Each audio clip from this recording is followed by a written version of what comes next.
वैशाख का महीना दान पुण्य के लिए बेहद ही शुभ माना जाता है। इस महीने की पूर्णिमा तिथि अत्यंत शुभ तिथि मानी गई है। वैशाख पूर्णिमा को बुद्ध पूर्णिमा के नाम से भी जाना जाता है।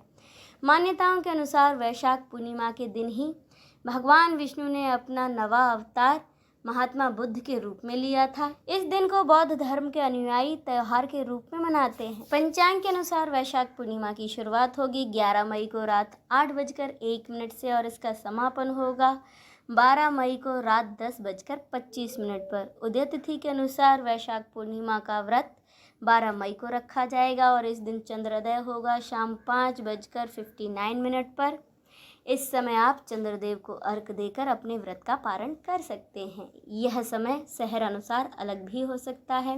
वैशाख पूर्णिमा के दिन स्नान दान करने से अक्षय पुण्य की प्राप्ति होती है। साथ ही वैशाख पूर्णिमा के दिन भगवान बुद्ध का जन्म भी हुआ था। कहा जाता है कि वैशाख पूर्णिमा के दिन ही भगवान बुद्ध को बुद्ध तत्व की प्राप्ति हुई थी। इस दिन सत्यनारायण भगवान की कथा का आयोजन करने से घर में सुख शांति और समृद्धि आती है। साथ ही व्रत करके चंद्रमा की पूजा करने से कुंडली का चंद्र दोष भी मिटता है।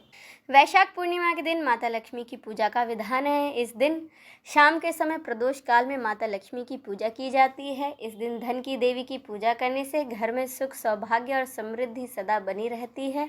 तो ऐसे में वैशाख पूर्णिमा के दिन माता लक्ष्मी को ये चीज़ें जरूर अर्पित करें। इन चीज़ों को चढ़ाने से घर परिवार पर माता लक्ष्मी की कृपा बरसती है और घर में कभी भी धन धान्य की कमी नहीं होती है। वैशाख पूर्णिमा के दिन माता लक्ष्मी को बतासे का भोग लगाएं। माता को खीर अति प्रिय है, तो वैशाख पूर्णिमा के दिन मखाना या चावल की खीर बनाकर माता को जरूर अर्पित करें। माता लक्ष्मी को वैशाख पूर्णिमा के दिन सफ़ेद रंग की मिठाई या दूध से बनी बर्फ़ी का भोग लगाएं। वैशाख पूर्णिमा के दिन माता लक्ष्मी को नारियल चढ़ाएं। इससे घर में समृद्धि और संपन्नता बनी रहती है। माता को कमल का फूल बहुत प्रिय है, इसीलिए इस दिन माता लक्ष्मी को कमल का फूल अवश्य अर्पित करें। अब सुने व्रत कथा। कथा के अनुसार द्वापर युग में एक बार मैया यशोदा ने अपने पुत्र भगवान श्री कृष्ण से कहा कि हे कृष्ण, तुम संसार के रचयिता और पालनहार हो। आज मुझे कोई ऐसा उपाय बताओ जिसे करने से स्त्रियों को सौभाग्य की प्राप्ति हो, साथ ही उनकी सभी मनोकामनाएं भी पूरी हो जाएं। तब श्री कृष्ण ने कहा कि हे माता, मैं आपको एक अचूक उपाय विस्तार से बताता हूँ। स्त्रियों को सौभाग्य प्राप्ति के लिए 32 पूर्णमासियों का व्रत करना चाहिए। साथ ही इसकी व्रत कथा पढ़नी या फिर सुननी चाहिए। अब माता, तुम भी सुनो इससे ही जुड़ी एक व्रत कथा। इस धरती पर एक समय एक राजा थे जिनका नाम था चंद्रहास। वे अनेक प्रकार के रत्नों से परिपूर्ण कातिका नाम की नगरी पर राज करते थे। उनकी नगरी में धनेश्वर नाम का एक ब्राह्मण रहता था, जिसकी पत्नी बहुत ही सुशील और रूपवती थी। उस ब्राह्मण के घर में धन धान्य आदि की कोई कमी नहीं थी, लेकिन उसकी कोई संतान न होने के कारण वह बहुत ही दुखी रहता था। एक दिन उसकी नगरी में एक तपस्वी आया। वह तपस्वी उस ब्राह्मण के घर को छोड़कर सभी घरों से भिक्षा लेता और उसी से अपना पेट भरता। एक दिन वह तपस्वी सभी घरों से भिक्षा मांगकर बड़े प्रेम पूर्वक खा रहा था। तभी धनेश्वर ने योगी को यह सब करते हुए देख लिया और वह योगी के पास जाकर बोला कि हे महात्मन, आप सभी घरों से भिक्षा लेते हैं लेकिन मेरे घर कभी नहीं आते, क्या मैं इसका कारण जान सकता हूँ?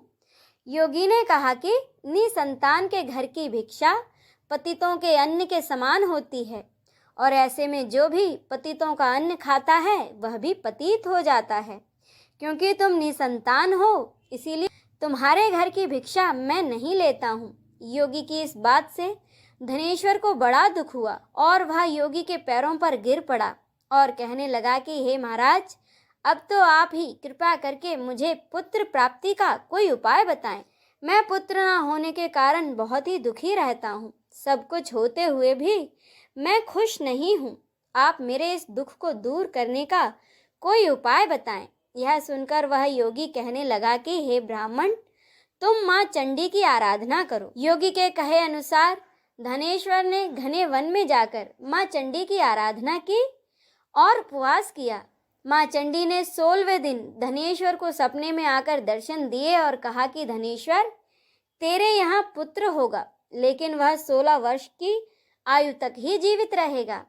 लेकिन यदि तुम दोनों पति पत्नी 32 पूर्ण मासियों का व्रत करोगे तो तुम्हारे पुत्र की आयु लंबी हो जाएगी।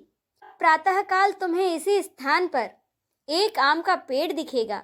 उस पर चढ़कर तुम एक फल तोड़कर शीघ्र ही अपने घर जाना और अपनी पत्नी को वह फल दे देना। ऋतु स्नान के बाद स्वच्छ होकर भगवान शंकर का ध्यान करके जब वह यह फल खा लेगी, तब भगवान शंकर की कृपा से तुम्हारे यहाँ एक बहुत ही सुंदर पुत्र का जन्म होगा।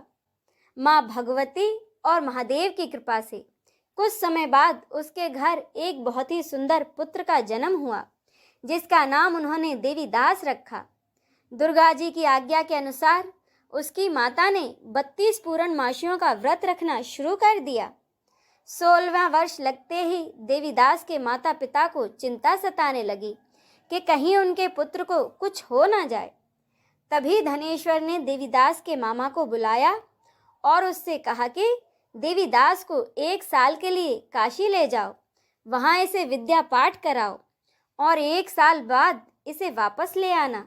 इस तरह देवीदास एक घोड़े पर बैठकर अपने मामा के साथ काशी के लिए निकल पड़ा। धनेश्वर ने अपने पुत्र की दीर्घायु के लिए भगवती दुर्गा की आराधना और पूर्ण मासियों का व्रत करना शुरू कर दिया। इस प्रकार 32 पूर्णमासियों का व्रत उसने पूरा किया। कुछ समय बाद मामा और भांजा किसी नगर में रात बिताने के लिए ठहरे हुए थे। उसी दिन उस गांव में एक ब्राह्मण की कन्या का विवाह होने वाला था। जिस धर्मशाला में वर और उसकी बारात ठहरी हुई थी, वहीं पर देवीदास और उसके मामा भी ठहरे हुए थे। संयोग से जब कन्या को तेल आदि चढ़ाकर मंडप में लाया गया, उसी समय वर को दौड़ा पड़ गया। तब वर के पिता की नज़र देवीदास पर पड़ी और उसने सोचा कि यह लड़का बिल्कुल मेरे बेटे जैसा ही सुंदर है, मैं क्यों ना इसके साथ ही उस कन्या का विवाह करा दूं और बाद में विवाह के अन्य कार्य अपने लड़के के साथ करा लूँगा।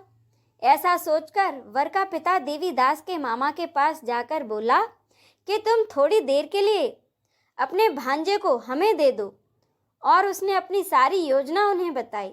तब लड़के के मामा ने कहा कि लग्न में जो कुछ भी मधुपर्क आदि कन्यादान के समय वर को मिले, वह सब हमें दे देना, तो ही मेरा भांजा इस बारात का दुल्हा बनेगा।